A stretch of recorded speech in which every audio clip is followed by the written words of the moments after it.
The solution is not always the same, but it should never just be your bowel is irritable and here's a drug.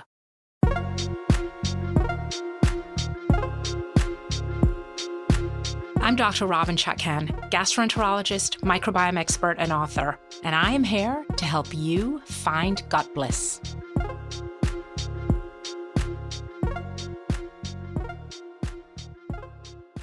On today's show, I want to tell you about a patient I saw years ago named Leslie, who was in her early 20s. She came to see me because of frequent abdominal pain, constant bloating, and occasional vomiting, or more accurately, she was regurgitating food sometimes where it would end up coming up into her mouth.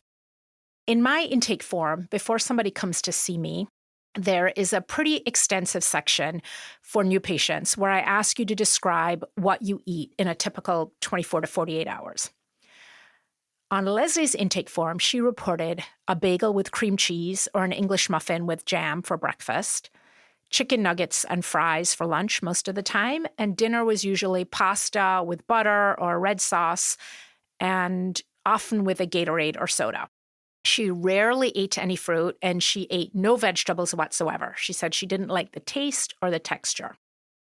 I was curious how long Leslie had been eating like this because she was in her early 20s. And since her mother was with her on that first visit, I asked her about Leslie's eating habits as a child. Her mother told me she had always been a very picky eater. And basically, she and her husband had gotten so frustrated and worn down by Leslie's pickiness about what she ate that they had eventually just let her eat whatever she wanted. Now, I want to point out here that neurodivergent children, for example, can sometimes have strong preferences or aversions to specific food textures because of sensory processing difficulties.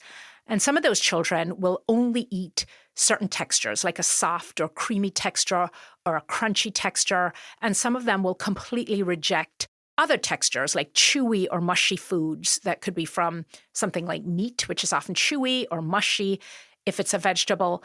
And these texture sensitivities can really impact the diet in these kids, and it can make it super challenging for their parents to get enough food into them. And so in that case, there often has to be a compromise in what they're eating. But Leslie was not dealing with sensory processing issues. She had simply trained her parents from childhood to provide her with the foods that she wanted. When we come back, dealing with a delicate diagnosis.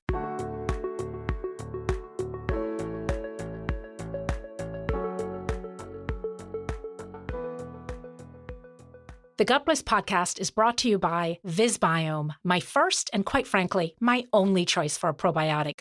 Whether you're dealing with irritable bowel syndrome or just looking to restore your gut health, Visbiome can help. It's a medical food for the dietary management of IBS and gut inflammation, backed by science and clinically vetted by thousands of my own patients. Find your gut bliss with Visbiome. Go to visbiome.com/gutbliss and use discount code GUTBLISS at checkout.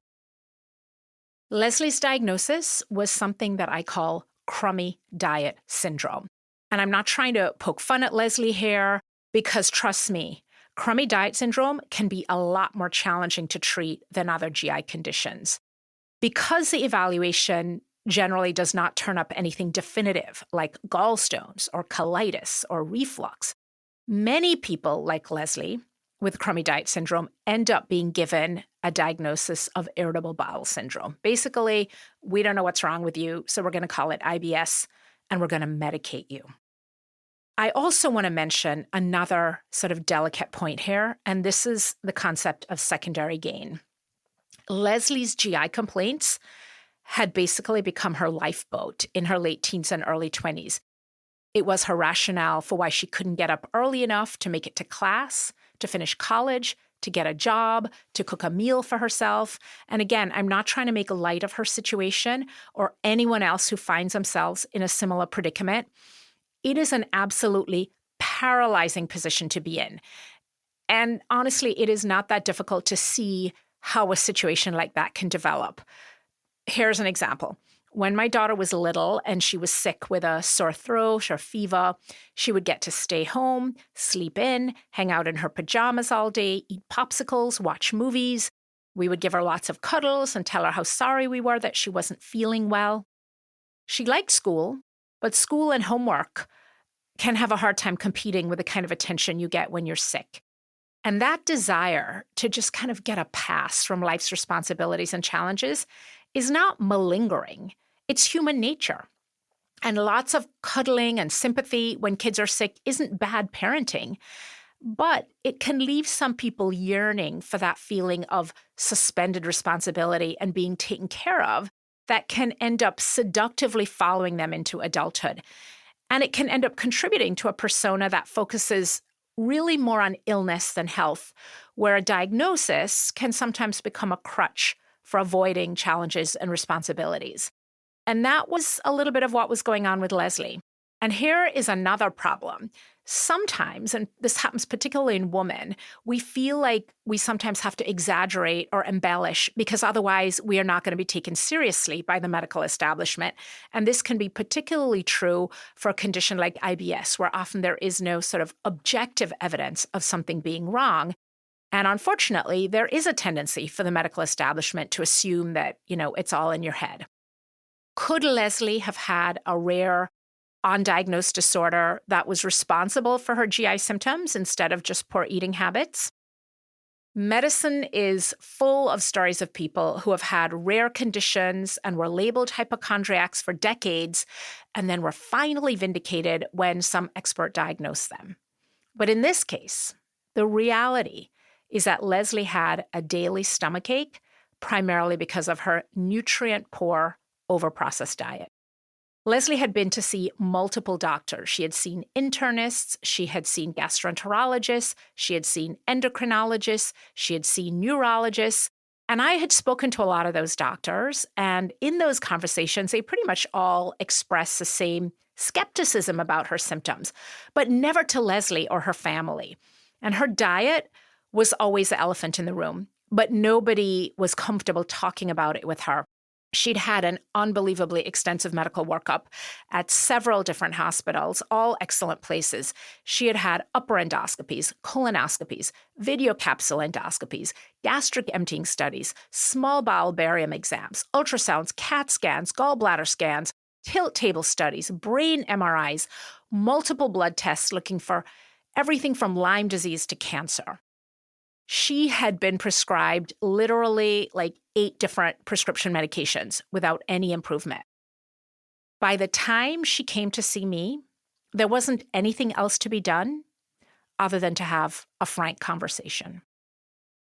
The first thing I said to Leslie was that I believed that she did not feel well and was suffering, which was the absolute truth. I also told her that there had been way too many tests, enough tests, and I didn't see the need to do any more. Instead, I wanted to focus on what we needed to do together to improve things, and also focus on how much better her life was going to be when she felt well. So instead of dwelling on a particular name for her diagnosis, giving it a label or talking about the science behind it, I started to just refer to it as her symptoms. I would say, well, your symptoms are here. We want to get them there. And when your symptoms get better, this is how much better life is going to be. We found a therapist that she liked, who she felt comfortable discussing things with. And after about a year, Leslie dropped a little bit of a bombshell on me.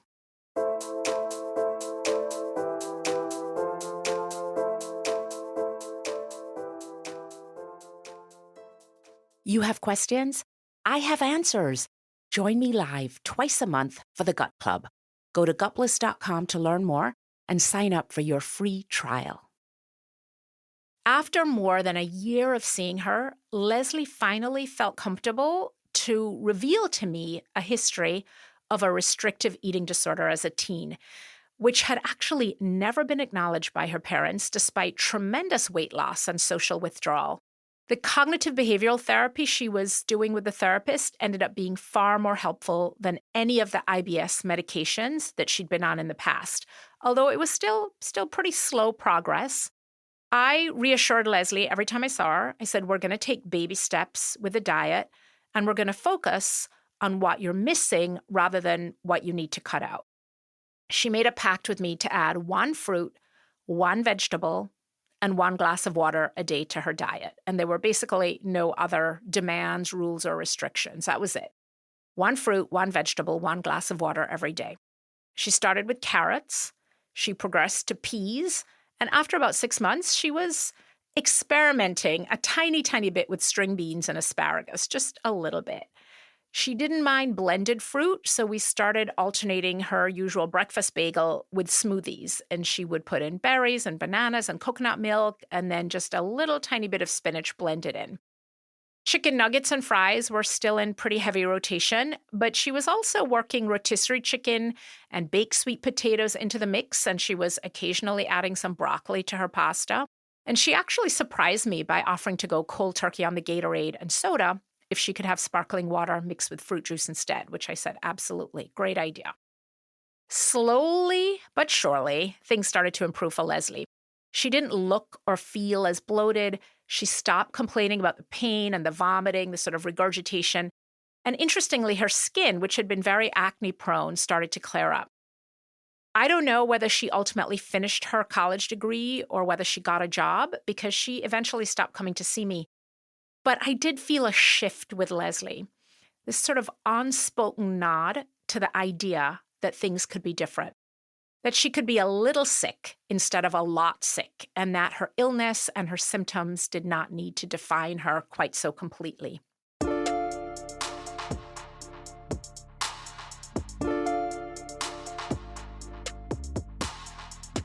I want to leave you with 3 takeaways about dealing with a delicate diagnosis like Crummy diet syndrome. And again, I don't call it that to make fun of anyone. Number 1, the diagnosis is delicate because in order to see meaningful change, as a clinician, you have to approach this in a different way from just saying, this is your fault. You're eating poorly and that's why you feel sick and it's all your fault.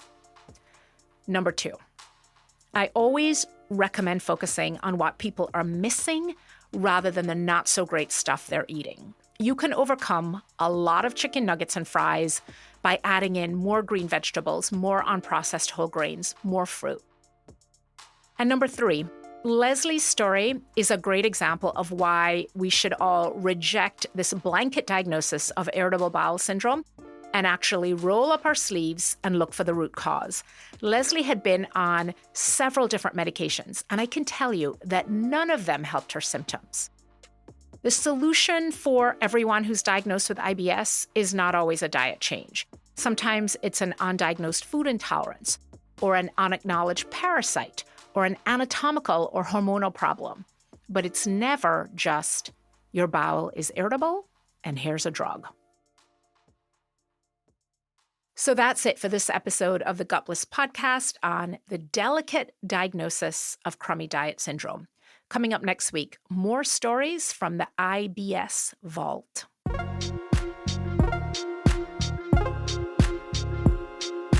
Go to gutbliss.com for my free 7-day microbiome reboot course. If you like what you're hearing, drop a review and hit that subscribe button. And remember, dirt, sweat, vegetables, the best prescription for a healthy gut.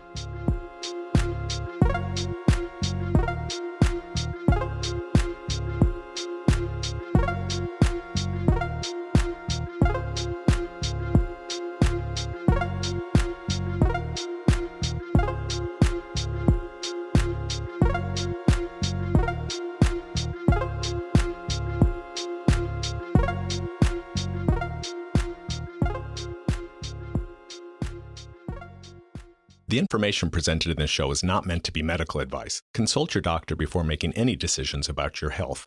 The patients discussed are real people, but names and identifying features have been changed to protect their privacy.